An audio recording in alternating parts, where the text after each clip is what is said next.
This is Iberian Property Insights, an initiative aimed for those who want to be updated on the Iberian real estate sector. My name is Alexander Lima. Today I have the pleasure of having with me Juan Carlos Urbano, CFO at Culmia, who has accepted the challenge of talking a little bit about the living sector in Spain. Juan Carlos, welcome. I would like to start by the public-private collaboration. It is essential when it comes to creating housing that is accessible to the entire population. And in Madrid, Culmia is playing a key role in developing these affordable houses. Back in 2021, you announced an investment of 200 million to develop almost 2,000 units under the Plan VIVE model. And 3 years later, here we are. What do the numbers tell us? Is it financially viable? And if you could go back into the past, would you take that same decision? Well, for Culmia, affordable housing is key in its strategy. So we are happy taking the decision of entering into Plan VIVE. And the fact is that we have continued analyzing any process for new projects, not only in Madrid, but in other regions. And we are definitely pursuing to grow in this asset class. Of course, we think that fundamentals for these assets are strong because there is a clear lack of supply of affordable housing. And also we think that the model of public-private partnership is an adequate scheme to face the need of creating a relevant part of this kind of housing. So for us, it's clear something very relevant in our strategy. And Juan, many times people think about affordable housing as being this scary thing. Can we deconstruct that idea? How is an affordable house? Is it the same as a middle-income designed house? What kind of units are we talking about, and who are they thought for? Well, if you look at the quality of the housing, this is similar to a build-to-rent project. There is no relevant difference. It is true that as a consequence of the scheme in which we don't have to pay the land as developers, we can offer lower rents to customers. So basically the relevant thing here is there's not a poor quality house. The only specific factor is that rents are low because the land is not a cost. That is what allows that this model works. But if you visit, and we have visited in my team different projects, and it's surprising the quality of the housing, even the amenities, the space. These are very interesting places to live. And about a little bit about location. For example, if we think about Madrid, do we find that kind of affordable housing relatively central in Madrid? Do we need to go a little bit further? Is there availability to build this kind of houses in the center? Well, it's important to know that this land where the affordable houses are built is owned by the public administration, the regional of Madrid, the town hall, etc. So at the end of the day, we look at each it is the administration who decides where to do an affordable scheme. We look at every location. We analyze market rents and the terms applicable. And for us in general in Madrid, not only in the center but in the region of Madrid, we are open to an affordable project. It is true that the lots that were offered by the town hall are in the center of Madrid, and not specifically in the center, but in other districts. This is working well, but also we are doing in the periphery. So at the end of the day, the relevant thing here is which is the rent that this scheme can get, and if the financial model works, it's not that relevant that it's in the city center. In fact, I would say that the majority of the projects are not in the city center, but around Madrid or other cities. Perfect. And if we go a little bit further from Madrid, and now we think in the big picture, in the whole, the country as a whole, big cities are highlighting the need to attract international capital to help boosting these residential projects. What can we expect for Spain, and what would you say are the main obstacles at this moment? Is this like a pure yield barrier? Do we need more legal certainty? What is lacking to attract that international capital? Well, I think now we see that we are starting a cycle of reduction of interest rates. So that is very positive for the real estate industry in general. And if we look at Spain, Spain remains as one of the main markets for residential investment. I mean, you look at the rankings that are published from time to time, you can see that some of the cities like Madrid, Barcelona are very well positioned. So in that sense, Madrid is attractive and capital is willing to come here. And then it is a question of returns. So if you look at the residential market, there is a clear lack of land. And that is a consequence of different elements. But one of them is the time that it takes to create ready-to-build land. So considering that there is a lack of land that is sometimes it's not that clear that we can offer the returns that are required by the capital. But at the end of the day, we see that when we find a reasonable return in a project, capital is ready to come.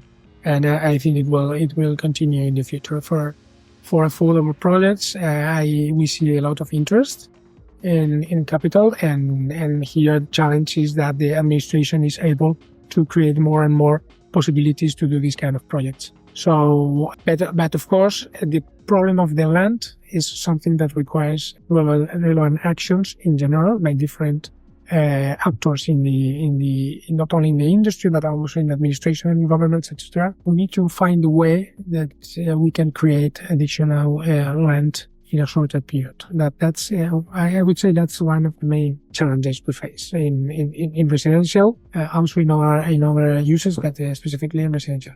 Being you, the CFO, I'd like to challenge you a little bit on the numbers question. What type of capital is present now investing? Is it core capital? Is it value add? Because you talk a lot about returns. What is an adequate return, and what is the first step to be attractive enough? First thing is that we need to differentiate between the return that is requested by added value investors. In our case, Culmia is a developer. So basically our activity is more linked to this kind of capital, which is added value. So that's for development. And then, of course, when we finish our projects, normally we sell them to investors which have more core capital. And then the return is lower, because they don't face any development risk. So there is a balance. What is not that easy is to find capital that is taking development risk and also is willing to stay in the assets for 10 years. So normally it's different, the capital for each activity. Perfect. And about the availability of capital and also more on the financing side, recent news about the cuts on interest rates. Do you see the current environment of financial conditions being positive to maybe unblock some of the ongoing projects? Well, definitely during the last couple of years, the interest rate was a clear stopper for a number of projects. Having lower interest rates reduces the financing cost, and that's positive. But the more positive is that we can expect compression of the yields, and that will help that we see value in both sides, in the exploitation size and also in the development. So having lower yields creates room for developers to business and also for investors in the long term also to have the return. So definitely it's a clear positive trend, and we will see that in the coming weeks, months, and in the coming years. Okay, very well. And Juan, inside of everything, all the types of products that Culmia develops, what would you say is your favorite, or the one in which Culmia is getting more comfortable and finds more advantage to develop? Let's say, for example, build to sell and build to rent, all these new models, the flex living, everything. Is there a specific segment in which you find more opportunities?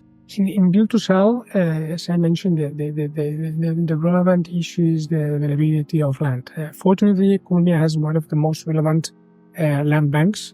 So we develop our own positions, and that's something is working quite well, and we expect that will continue in the future. And our expectation is even that the pricing will continue growing. So from that part, in build to sell we are really comfortable. But our bid is to be more and more present and become the main actor in the development of affordable projects.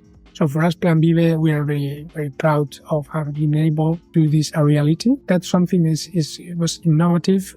We also incorporated industrialized construction, which is also something we are very proud of. So I would say that is a landmark project for Culmia. But in terms of strategy, we expect to combine both build to sell and affordable as the main asset classes. We can do all things. We also have a strong activity in land development because we have a presence in a number of sectors. But build to sell and affordable should be the main drivers of our strategy. Perfect. So we covered land availability, capital availability. If we have both, now I challenge you to mention how will the houses of the future look like, because you are already touching upon the industrialization in the construction. How are we tackling the sustainable ways of building houses? How do you see the future of the sector in that way? Well, I think that is an element that is present in the agenda of all players in the industry, not only investors and financial institutions, but also the developers. This is central for us. We are very innovative in getting very sustainable buildings. All our buildings are certificated and are compliant with the main standards in sustainability.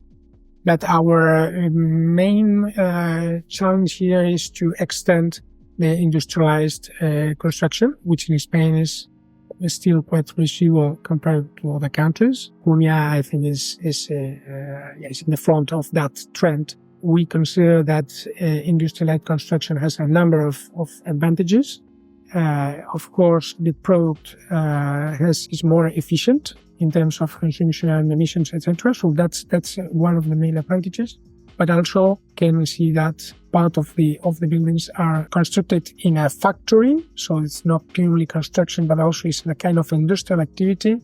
And in the factory, you can see, an example, presence of women in the workforce. So mm-hmm. It's more open to a diversity of workforce. So that's one of the advantages. Also, from a cost perspective, it's not cheaper yet. That's the fact. But I think that with the time and exchange will become more and more cheap, as in any other activity where you see that initial projects or products are more expensive, but then it is going more and more standardized and you get savings. So that's the trend that is relevant. And the final element here is that there is a lack of workforce in the construction activity in Spain. Mm-hmm. So one of the stoppers we have to increase production of housing is that, and we believe that industrial construction is going to be a key element to face that issue, because that will create much more availability to produce more houses. Yeah, that's a number of advantages, and we clearly have that in the center of our strategy as well. Perfect. And on the demand side, do you think that future homeowners or tenants, they already see the importance of these new ways of construction, or the society in general doesn't really realize the issue? I think customers are more and more demanding this. They are interested when you explain what are the features that our housing has in what has to do with sustainability.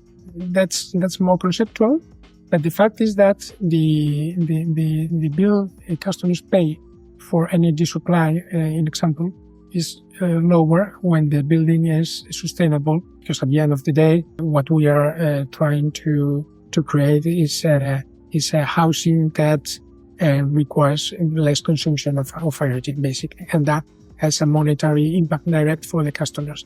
Answer to your question is that definitely clients are more and more interested or concerned to have sustainable houses. And as we are in the last quarter of the year, let's go on a little projection. What will be the factors that will most likely affect your investment and development decisions for 2025? In general, what can we expect to hear from Culmia in the next year? Well, as I said, in the residential industry, we see strong demand in build to sell and a strong demand in rental housing. So the key here is to see how the returns evolve, and we will be willing to invest as soon as we find the correct projects and the adequate returns. If we find that, from the perspective of the demand, anything different than advantages to continue investing in this activity. The challenge is to find the correct projects. But in any event, we will continue developing our land positions for sure. Perfect. So business as usual and growing, right?